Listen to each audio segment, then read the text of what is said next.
स्वागत है आप सभी का एक बार फिर से मेरे YouTube चैनल समाधान पर। आज का चर्चा का विषय है TDS। फ्रेंड्स, TDS क्या है, TDS क्यों आपके ऊपर एप्लीकेबल होता है कि या कब एप्लीकेबल होता है, और इसकी बुक्स ऑफ अकाउंट्स में आपको टैली में एंट्रीज कैसे करनी है, इन सब पे आज अपन चर्चा करेंगे। फ्रेंड्स, यदि अभी अब तक आपने मेरा चैनल सब्सक्राइब नहीं किया तो प्लीज़ सब्सक्राइब करें। TDS को अपन दो भागों में बांट सकते हैं फ्रेंड्स। पहला पोर्शन, जो TDS आपका काटा गया है, यानी कि जो भी पेमेंट आपको रिसीव करना था उसमें से TDS कट के आपके पास पेमेंट आपको मिला है, तो उसकी एंट्रीज कैसे होगी। मान लीजिए आपकी कोई प्रॉपर्टी है जो आपने लेट आउट कर रखी है, तो जो उस प्रॉपर्टी के अगेंस्ट में आपको रेंटल इनकम हो रही है, आपका टेनेंट उस किराए के अमाउंट में से आपको TDS काट के बाकी हिस्से का आपको पेमेंट करता है। यह मान लीजिए आपने बैंक में कोई FDR बुक कर रखा है और बैंक आपको उस FDR के इंटरेस्ट में से TDS काट के बाकी बचा इंटरेस्ट है वो आपके FD अकाउंट में क्रेडिट करता है। तो ये TDS वो हो गया जो सामने वाली पार्टी यानी कि काउंटर पार्टी आपका TDS काट रही है। पहले देखते हैं कि इसकी एंट्रीज अपन कैसे करेंगे। TDS की एंट्रीज करनी है आपको जर्नल के थ्रू। तो ये आ गया जर्नल एंट्री। 31 मार्च की अपन डेट ले लेते हैं, 31/3/2021।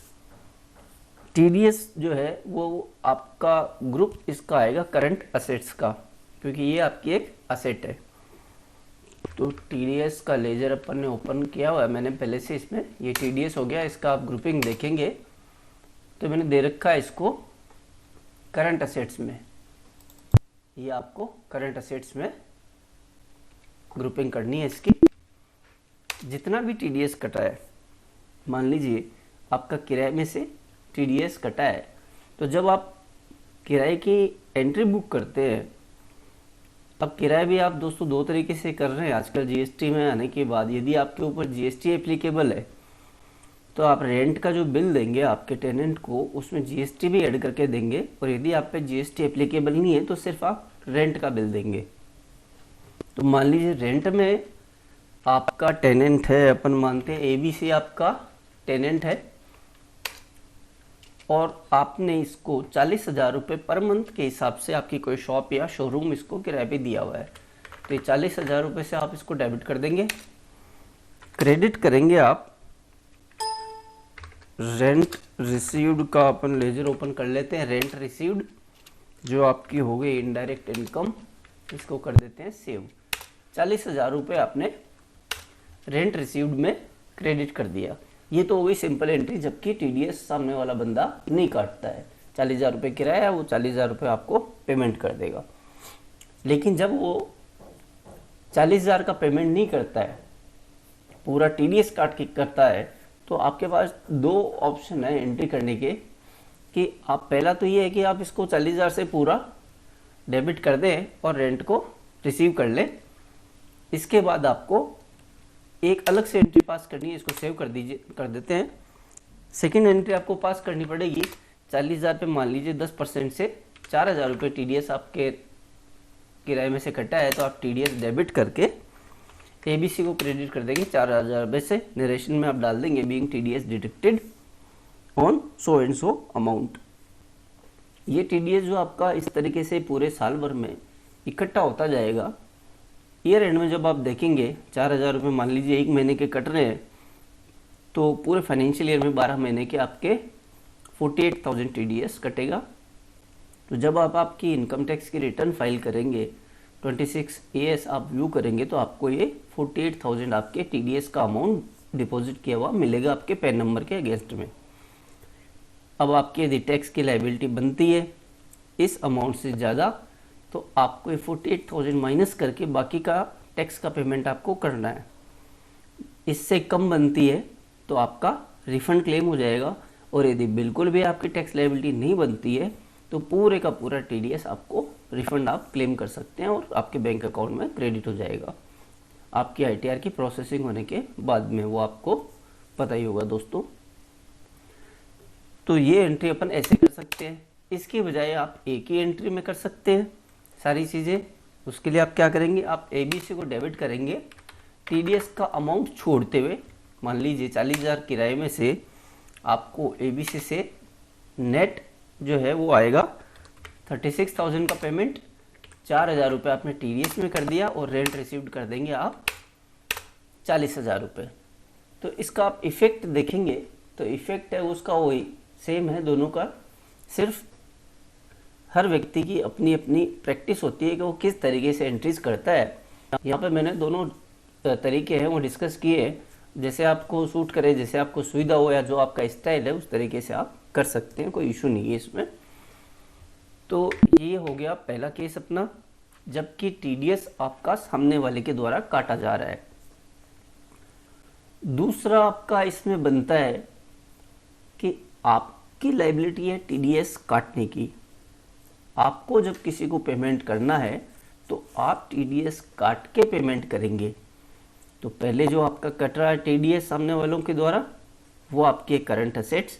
तो इसी तरीके से जो TDS आप पेमेंट करने से पहले अपने वेंडर्स को या किसी भी कोई कॉन्ट्रैक्ट का पेमेंट है तो कॉन्ट्रैक्टर्स को या किसी को भी पेमेंट कर रहे हैं TDS की आपकी लायबिलिटी, तो वो आपकी ग्रुपिंग हो जाएगी उसकी, TDS पेबल रहेगा और करंट लायबिलिटीज़ का उसको आप ग्रुप दे देंगे।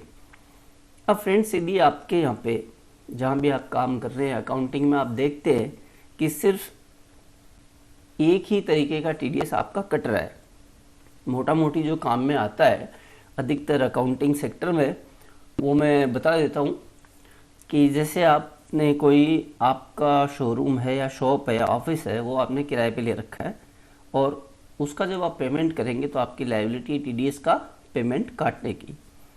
दूसरा आता है कॉन्ट्रैक्ट का TDS, जो ज़्यादा चलन में उन पे चर्चा कर रहे हैं सिर्फ अपन। कॉन्ट्रैक्ट यदि आप किसी को देते हैं, चाहे आपने अपने ऑफिस या बिल्डिंग का कंस्ट्रक्शन के लिए किसी कॉन्ट्रैक्टर को कॉन्ट्रैक्ट दिया है या कोई प्रोफेशनल सर्विसेज हैं, तो प्रोफेशनल सर्विसेज का एक अलग से हेड आता है इसमें 94J। इसी तरीके से कोई कमीशन या ब्रोकरेज आपको देनी पड़ती है, आपका बिजनेस का नेचर ऐसा है कि आपको कमीशन देना होता है, तो कमीशन और ब्रोकरेज के अगेंस्ट में आपका TDS है वो आपको काटना है। या आपने कुछ लोन्स ले रखे हैं NBFCs या अनसिक्योर्ड। फ्रेंड्स यदि आपने शेड्यूल्ड बैंक से लोन ले रखे हैं तो उस पर आपको TDS की लायबिलिटी क्रिएट नहीं होती है, लेकिन यदि आपने वही लोन्स किसी NBFCs या फिर अनसिक्योर्ड लोन ले रखे हैं तो आप जो इंटरेस्ट का पेमेंट करेंगे उस इंटरेस्ट पोर्शन पे आपको TDS काट के पेमेंट करना है। अदरवाइज आप इसको P&L में क्लेम नहीं कर पाएंगे। आपका जो डिडक्शन यदि आपने गलती से क्लेम कर भी लिया है इसको एज ए एक्सपेंस तो इसको हटा दिया जाएगा। अब ये सब चीज़ें आपको अधिकतर काम में आती है। इन सब में से यदि एक ही या दो ही आपके पास काम में आती है तो आप डायरेक्टली TDS पेबल का हेड भी खोल सकते हैं। अदरवाइज मैं आपको सजेस्ट करूंगा फ्रेंड्स, मान लीजिए आपके एक से अधिक हेड्स हैं जिनमें आपको TDS का डिडक्शन करना है तो आप इसको अलग अलग ग्रुपिंग कर सकते हैं। फ्रेंड्स मान लीजिए आपने किराया देना है तो आप डेबिट करेंगे, रेंट पेड अपन खोल लेते हैं, लीजर रेंट पेड, ओके खोला हुआ अकाउंट, तो रेंट पेड अपन डेबिट कर देंगे। मान लीजिए आप 50,000 रुपये पर मंथ का रेंट आप दे रहे हैं। सेम वही तरीका जो अभी मैंने आपको डिस्कस किया कि चाहे तो आप एक ही एंट्री में सारे इफेक्ट डाल सकते हैं, चाहे तो आप 2 एंट्रीज कर सकते हैं, TDS की अलग से एंट्री आप कर सकते हैं। तो जैसे आपको सुविधा है दोस्तों आप उसी तरीके से एंट्रीज कीजिए, क्योंकि इसका जो इफेक्ट है वो अल्टीमेट इफेक्ट P&L हो चाहे बैलेंस शीट हो उस पर सेम आता है। तो जैसे आपकी सुविधा वैसे आप काम कर सकते हैं। अपन को सिर्फ ये देखना है कि अब अपन यहाँ पे मान लीजिए एक ही एंट्री करते हैं, तो यहाँ पे अपन ने ABC एंड कंपनी से ले रखा है ये अपना ऑफिस या शोरूम वगैरह जो भी है, इस पे आपको 10% यानी कि 5,000 रुपीज़ का आपका TDS का डिडक्शन होगा। तो आप नेट यहाँ पे दे दीजिए इसको 45,000 का क्रेडिट, क्योंकि आप 45,000 ही पेमेंट करने वाले हैं। अब जो यहाँ पे TDS है, ये TDS हो गया आपका रेंट पे। तो आप चाहें तो इसको इस तरीके से ग्रुपिंग कर सकते हैं। आप TDS और रेंट आप यहाँ पे कर लीजिए और इसको आप दे दीजिए अंडर TDS पेबल, एक ग्रुपिंग कर लीजिए TDS पेबल, और इसको आप दे दीजिए करंट लायबिलिटीज़। इसको सेव कर दीजिए, ये सेव कर दिया अपन ने। ये TDS ऑन रेंट आपका हो गया। अब इसमें आप नरेशन डाल दीजिए, being rent paid for the month of so and so at the rate of rupees per month, TDS deducted at the rate of 10%। इस तरीके से आप इसको नरेशन डाल के एंट्री कंप्लीट कर दीजिए। इसको ओपन कर लेते हैं सेव। अब फ्रेंड्स मान लीजिए आपने कुछ लोन्स ले रखे हैं किसी NBFC से, या कोई अनसिक्योर्ड लोन आपके फ्रेंड्स रिलेटिव्स या किसी से भी आपके जानकार से आपने लोन लिया हुआ है अनसिक्योर्ड, तो आपको ब्याज का पेमेंट उनको हर महीने करना होता है। यदि आपकी EMI, ये तो भी आपको पता है EMI में प्रिंसिपल प्लस आपका इंटरेस्ट पोर्शन दोनों को कॉम्बिनेशन होता है, वो दोनों के कॉम्बिनेशन से आपकी EMI बनती है। तो जो EMI में इंटरेस्ट का पोर्शन है उस पर आपको TDS का डिडक्शन करना है। मान लीजिए अपन डाल देते हैं यहाँ पे इंटरेस्ट पेड, ये आपका एक्सपेंसेस हो गया। आपने इंटरेस्ट पेड है वो किसी भी व्यक्ति से ले रखा है, चाहे NBFC से ले रखा है, अपन सिर्फ यहाँ कंसिडर कर रहे हैं अमाउंट वाइज। आपका ये मान लीजिए 10,000 का इंटरेस्ट उस पर बन रहा है इस महीने का, और ये आपका बन रहा है मान लीजिए अपने यहाँ इसी में कर लेते हैं ABC एंड कंपनी का मान लीजिए बन रहा है, इससे अनसिक्योर्ड लोन आपने लिया हुआ है या NBFC है ये। तो यहाँ पे आप इसको क्रेडिट करेंगे नेट अमाउंट से, या चाहे तो आप इसको पूरे अमाउंट से क्रेडिट करके TDS की एक सेपरेट एंट्री डाल सकते हैं, जैसे आपको सुविधा हो वैसे आप कर सकते हैं।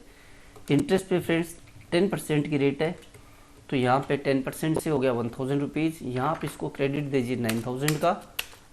यहाँ पे अगेन अपन करेंगे TDS ऑन इंटरेस्ट, ये TDS पेबल में आ जाएगा। तो मेरे कहने का मतलब ये है कि आप जिस जिस हेड में TDS काट रहे हैं, जिस जिस हेड में आपका TDS का डिडक्शन है, उस हेड के अकॉर्डिंग आप इसको अपने बुक्स में आप कर लीजिए। ये चीज़ें आपके पास रेडीली अवेलेबल होगी कि किस हेड पे आपने कितना TDS काटा है, कितना डिपॉजिट हो गया है, कितना आपको डिपॉजिट कराना बाकी है, और साथ ही साथ पूरा सब का जो टोटल है वो आपका कितना है। इसको देखने के लिए अपन चलते हैं बैलेंस शीट में। बैलेंस शीट में आप देखेंगे तो पहले करंट असेट्स में अपन देख लेते हैं जो TDS का डिडक्शन अपना हुआ है। तो ये अभी अपन ने रेंट पे 4,000 की अपन ने एंट्री डाली है इसकी। तो आप देखिए इसमें 4,000 रुपये TDS आपका आ गया। ये डबल एंट्री की थी अपन ने अलग अलग, इसलिए 2 एंट्रीज आ रही है। यहाँ आपको पूरा अमाउंट जितना भी आपका TDS कटा है वो शो हो जाएगा। इसी तरीके से आप करंट लायबिलिटीज़ में यदि जाते हैं तो यहाँ पे आप देखिए फ्रेंड्स, आपको TDS पेबल का अलग से इसमें ग्रुप मिलता है। ये मैंने पहले से भी लेजर खोल रखा है शायद, इसमें इसका अपन को कंसिडर नहीं करना है। ये TDS पेबल है, इसमें जितने भी TDS के हेड्स होंगे आपके सेपरेट, वो इस पर सारे सब के सब यहाँ पे शो करेंगे। TDS ऑन रेंट क्या है, TDS ऑन इंटरेस्ट क्या है, TDS ऑन सैलरीज क्या है, जितने भी आपके यहाँ पे हेड्स है जिनमें आपको TDS का डिडक्शन करना है वो सब आपको यहाँ पे शो होते हैं। जब आप इसका पेमेंट करते हैं, ये आपको फ्रेंड्स ध्यान ही है कि TDS जिस भी महीने में आपका डिडक्शन होता है उस महीने की से अगले महीने में आपको 7 तारीख से पहले या 7 तारीख को TDS का पेमेंट करना होता है। प्रीसीडिंग मंथ की जितनी भी आपकी TDS की लायबिलिटीज़ है वो आपको नेक्स्ट मंथ की 7 तारीख से पहले पेमेंट करना है। 7 तारीख लास्ट डेट है, इसके बाद आपको उस पर इंटरेस्ट का भुगतान भी करना होता है। जितने भी दिन के लिए आप इसमें लेट करते हैं तो आपका इंटरेस्ट उसमें लग जाता है। तो आप टाइमली हमेशा TDS का पेमेंट करें ताकि कंसिक्वेंसेस से आप बच सके। अब थोड़ा सा बेसिक जानकारी अपन TDS के बारे में और करते हैं दोस्तों, कि अपन ने एंट्रीज करना तो सीख लिया, लेकिन TDS है क्या, इस पे चर्चा करते हैं। टीडीएस का फुल फॉर्म है दोस्तों टैक्स डिडक्टेड एट सोर्स, यानी कि जब सोर्स पे ही कोई इनकम जनरेट होती है, रेवेन्यू जनरेट होती है, वहीं पे इसका डिडक्शन टैक्स का कर लिया जाए, उसको कहते हैं टीडीएस, यानी कि सोर्स पे ही टैक्स का काट लिया जाना। मान लीजिए आप किसी को किराया पेमेंट कर रहे हैं और किराए का पेमेंट करते समय आपने टीडीएस का डिडक्शन कर लिया, यानी कि जब किराए की आमदनी सामने वाली पार्टी की जनरेट हुई, उस इनकम जनरेशन के साथ ही आपने टीडीएस का डिडक्शन कर लिया और अगले महीने की 7 तारीख या उससे पहले आपने गवर्नमेंट के खाते में जमा कर दिया। पैसा आप उसी के पैन नंबर के अगेंस्ट में जमा करेंगे, लेकिन गवर्नमेंट के पास वो पैसा चला गया है। अब यदि उस बंदे की टैक्स की लायबिलिटी नहीं बनती है तो वो रिफंड क्लेम कर लेगा, तो यदि लायबिलिटी बन रही है तो उसका टैक्स अमाउंट है वो गवर्नमेंट के पास जा चुका है। कई बार ऐसा होता है फ्रेंड्स कि एग्जैक्ट बंदे का उतना ही टैक्स बनता है जितना कि उसका टीडीएस कटा हुआ है। मैंने बहुत सारी ऐसी इनकम टैक्स की रिटर्न्स देखी है, खासकर ये सैलरी के केस में आता है कि आप किसी कंपनी में जॉब कर रहे हैं और आपका टीडीएस कट रहा है, तो कंपनी आपका उतना ही टीडीएस काट लेती है जितना कि आपके इनकम पे टैक्स बन रहा होता है। तो जब आप आपकी आईटीआर फाइल करते हैं तो जितना टैक्स बन रहा है उतना आपका टीडीएस कटा हुआ है, तो वहाँ पे न तो आपका रिफंड होता है न आपका टैक्स की एडिशनल पेमेंट की कोई कंडीशन होती है, तो वहाँ पे जीरो आ जाता है, न पेमेंट करना है न आपका रिफंड है, जितना टैक्स आपका बन रहा है वो कट चुका है पहले से।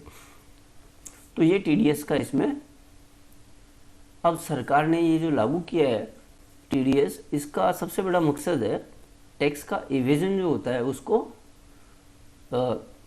कम करना या उस पर कंट्रोल करना।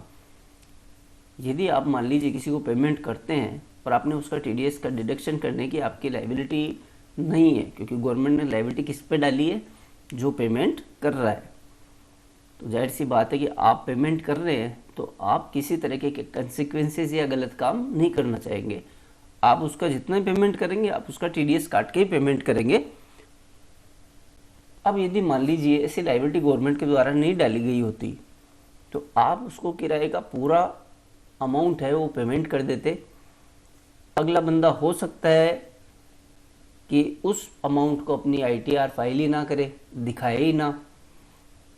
तो ये सब चीज़ें रोकी जा सके इसके लिए गवर्नमेंट ने टीडीएस के प्रोविजंस लागू किए हुए हैं।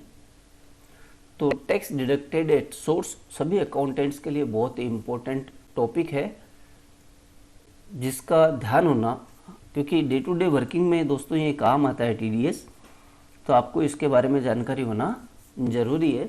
तो आज के वीडियो में अपन ने जहाँ तक मैं समझता हूँ इसके सारे एस्पेक्ट्स टीडीएस के हैं वो कवर किए हैं, उसकी एंट्रीज कैसे करनी वो सब भी अपन ने इसमें देखा जाना है। फिर भी यदि आपकी कोई क्वेरी रहती है तो आप कमेंट में टाइप कीजिए, मैं कोशिश करूँगा कि जितनी भी क्वेरीज आती है मैं उनका जवाब दे पाऊँ। उम्मीद करता हूँ दोस्तों वीडियो आपके लिए हेल्पफुल रहेगा, अच्छा लगे तो लाइक और शेयर कर दीजिएगा। मिलते हैं किसी और वीडियो में। Thank you so much.